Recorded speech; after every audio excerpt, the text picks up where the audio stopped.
గజం కేవలం 500 రూపాయలతో 1210 గజాల భూమి కేవలం 6 లక్షలు మాత్రమే. దేశాన్ని దోచుకోవడమే కాదు, బ్రిటిష్ వాళ్ళు అక్కడక్కడ కొంత మేలు కూడా చేశారు. అయితే ఆ మేలు కూడా వాళ్ళ అవసరాల కోసం చేసిన పనులతోనే జరిగింది. అలాంటిదే ఆశ్చర్యకరమైన కట్టడం కడప జిల్లాలో బయటపడింది. ఇంతకీ అదేంటో ఓసారి మీరే చూడండి. బ్రిటిష్ వాళ్ళు మన దేశాన్ని దాదాపు 400 ఏళ్లు పాలించారు. వాణిజ్యం కోసం అడుగుపెట్టి క్రమంగా దేశాన్ని దోచుకున్నారు. మన రాజుల్లోని అనైక్యతను వాడుకుని రాజ్యాధికారాన్ని కూడా గుప్పెట్లో పెట్టుకున్నారు.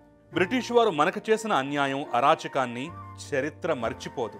అయితే బ్రిటిష్ పాలనలో కొంత మేలు కూడా జరిగింది. జరిగిన కీడుతో పోలిస్తే మేలు చిన్నదే అయినా అది అప్పుడప్పుడు ఆశ్చర్యపరుస్తుంది కూడా.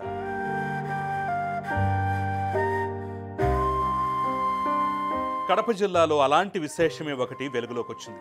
బ్రిటిష్ కాలం నాటి భూగర్భ జలాశయం బయటపడింది.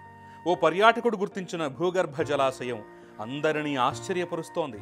తొలుత దీన్ని ఓ భూగర్భంలో ఉన్న రహస్య కారాగారం అనుకున్నారు.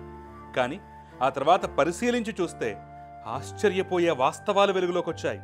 అది జైలు కాదని, అది బ్రిటిష్ కాలం నాటి భూగర్భ జలాశయమని కనిపెట్టారు. ఈ భూగర్భ కట్టడంలో శిలాఫలకాలతో ఈ విషయాన్ని నిర్ధారించారు.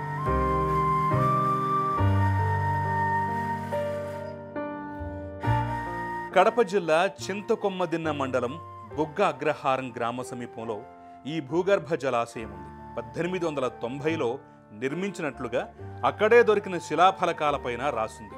బ్రిటిష్ వారే దీన్ని నిర్మించినట్లుగా అక్కడి శిలాఫలకం సాక్ష్యం చెప్తోంది. ఆ జలాశయాన్ని తాగునీటి అవసరాల కోసం వాడుకునేవారని చరిత్రకారులు చెప్తున్నారు. ఈ జలాశయంలో నీటిని నిల్వ చేసుకుని అవసరమైనప్పుడు కాల్వల ద్వారా నీటిని కడపకు తీసుకువెళ్లేవారని చెప్తున్నారు. ఈ జలాశయం నిర్మాణంలో కూడా ప్రత్యేకత ఉంది.